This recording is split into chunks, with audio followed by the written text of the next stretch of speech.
Hello and welcome, I'm Mystical. This Mystical Gaming, we're jumping into Tower of Deception, Watch of Realms. We're doing Hidden Chamber 4.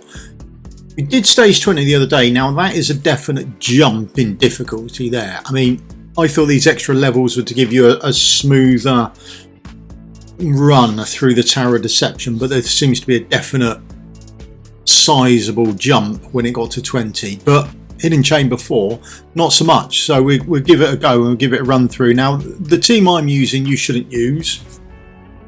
You should go in and add bits to it to make up your team. Now, what I've done, I don't think you need Abomination either, but we'll cross that as we go through it.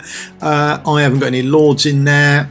I'm using tier 3 gear and some of the gear is quite good, that sort of thing, but you can put Lords in there, you can use better heroes than the ones I've got, you can use more tanks that will make it easier for you, can use better healers. There's a lot you can do as we go through this, where you can improve this team for you and what you need to do. Okay, so I've got a tank, I've got an HP based healer, that's quite nice. I've got Talon, who's there as sort of a meaty defender.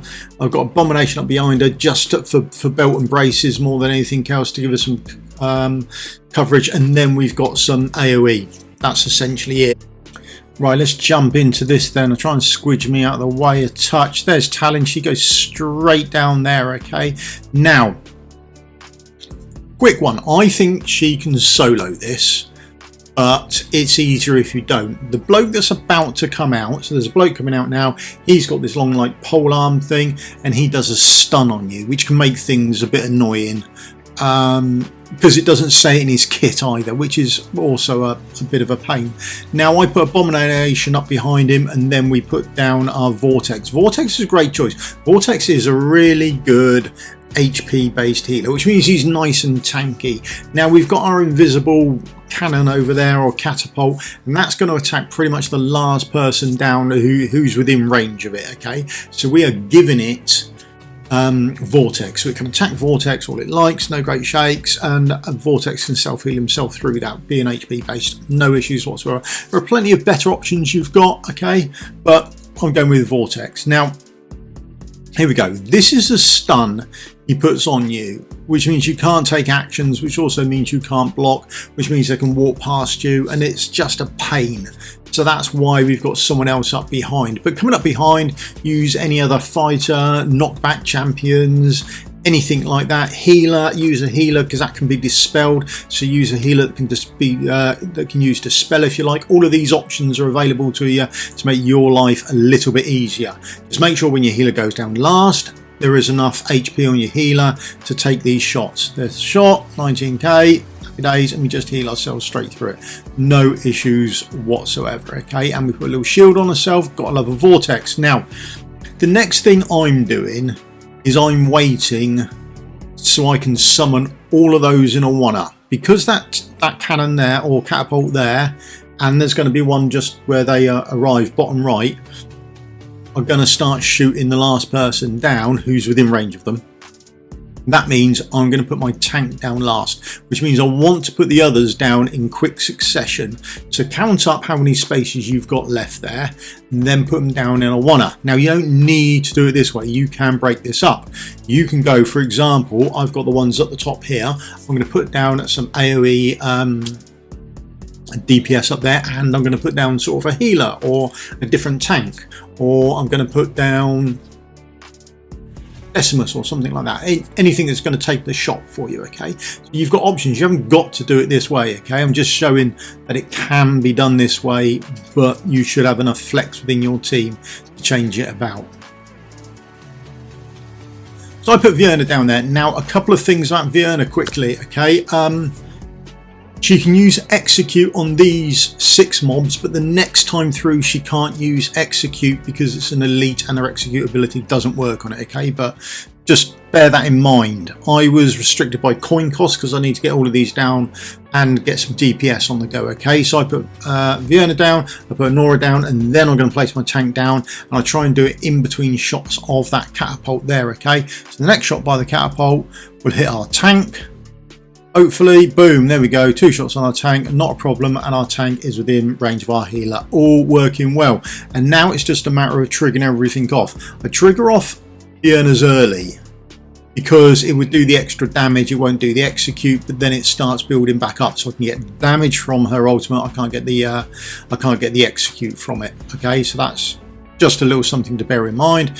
Then Honora's used hers up there. She's done her ultimate. Everything's good there, and we're in a good little place now. That is about it. The only other thing I've got to worry about is these mobs on the top right coming round, and if they get a stun off and walk past. That is about it.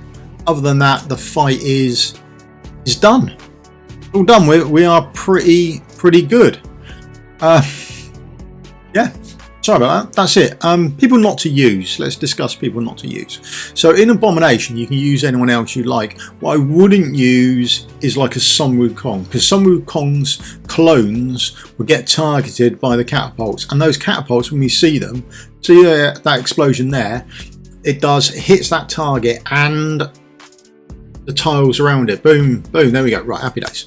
So if his clones come out, his clones get hit, and then they do the one tile around it, which means you can hit various other people. It's just annoying. Right now, I know precisely where they're going to go. They're going to hit Olag, no issues whatsoever. If you use a Sun Wukong instead of Abomination, it can just mess up for you, okay? Honora, I make sure that I've got enough rage regen on her to get her ultimate back up for this next lot coming through.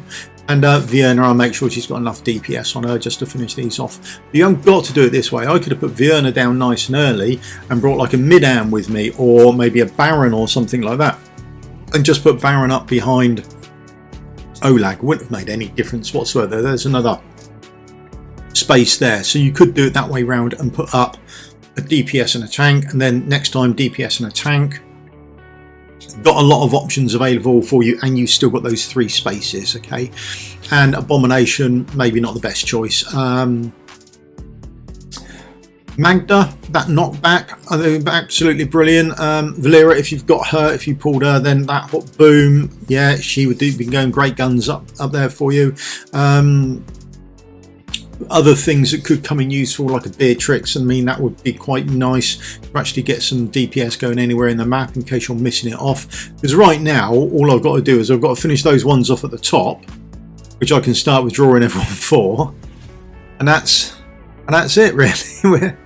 It's all done. It's a nice, easy thing to do, particularly if you haven't, or if you can't do stage 20. Go and do this, because you can get some nice rewards for it. With 30 out of 31, we've just got to wait for this catapult to be done, and then it will move itself out the screen and off the game. And yeah, it's all easy, remarkably easy to do Hidden Chamber 4. Not much of an upgrade, I think, from the others. So get this done because the rewards are good. Stage 20 is much harder for you to do, okay? There we are. We just wait for this to be done. There we go. Almost done now. Maybe one more shot off. There we are. And then that should be it. It should just move itself out of the way. There we are. Oh, doing one on the road. There we are. Come on. Move along. Want to finish. That's it. All done and dusted. And then they're the rewards you get. I think they're relatively good. But for that, it's only a few minutes worth of work. Kit wise, gearing wise, are not. Epics are all awakened, okay? They're all the way up to Awakened 5, all skills are done. Now he's just in the syllabus set, isn't the greatest healing set in the world. Middle piece for me is always speed with a vortex, because I like him to go relatively quick. Olag will be in some tanky gear. What's he in? Tier 3 left hand side, and then we're just in Guardian on the right hand side. So we've got HP, defense, HP, and it's not particularly well rolled up gear, okay? And he can easily tank that off, more so because of this. That artifact is absolutely fantastic for him. If you get a chance, make sure you've got one of those on the go. He's great with it, okay? Abomination. I haven't used Abomination in years, and it sort of shows. There we go. Got Glacius on him with HP, so he's tanky enough. He might have been able to solo that himself. Yeah, sorry about that. There you go. Skills are mostly all done, and he's in his own exclusive artifact. We're in his exclusive. If I didn't have his exclusive, I'd probably go for that AoE one there, just to help out on his AoE DPS a little bit. Then we start moving up to the more required. Fully promoted. There we go. She's Soulbound Arcana. Crit rate's all done. And that's it, really. Relatively good. Wait, I've got her as A1. Artifact, I'm just giving her a bit of healing. Just helps her out a bit. If you've got her own exclusive artifact, and I dare say that would be quite good. Yeah, she's a summoner, so make sure you put your summoners in Infernal Roar, because that does affect their summons. Okay, that 40% does affect all the summons. That includes Anora as well, so make sure your Anora is in Infernal Roar. That's going to be, I'd probably say, the best set for her for a long period of time. Artifact wise, got her own exclusive, and then Vienna, she's probably in. Oh, don't know why we've got that, but there we go. She's going to be in her exclusive, but I'm not sure. I don't think it's so viable or usable here because you can't use that execute there. Elite mobs and bosses are excluded, so that second round of mobs that are coming through will be excluded from her art or her ultimate there. Okay, so there we go. That's about it. She is bonded, but it doesn't affect her here. It's just the bone shield, so it's not a massive bonus for her. Awakening, we have got an Awaken 1 done, which does magic resistance reduction, which is quite handy. And then artifact wise, she's in her own artifact, but it's level 13 when it's not maxed out. There you go, that's it all done. I think if you're struggling with level 20, then you should give Hidden Chamber 4 a go, because it's much easier. That jump doesn't happen until you hit that level 20. That level 4 chamber is distinctly easier than the stage 20. Okay, right, thank you very much for your time. Give me a thumbs up, like and subscribe. Would help me out massively. I'll see you all in the video again soon. Thank you very much. Cheers. Goodbye.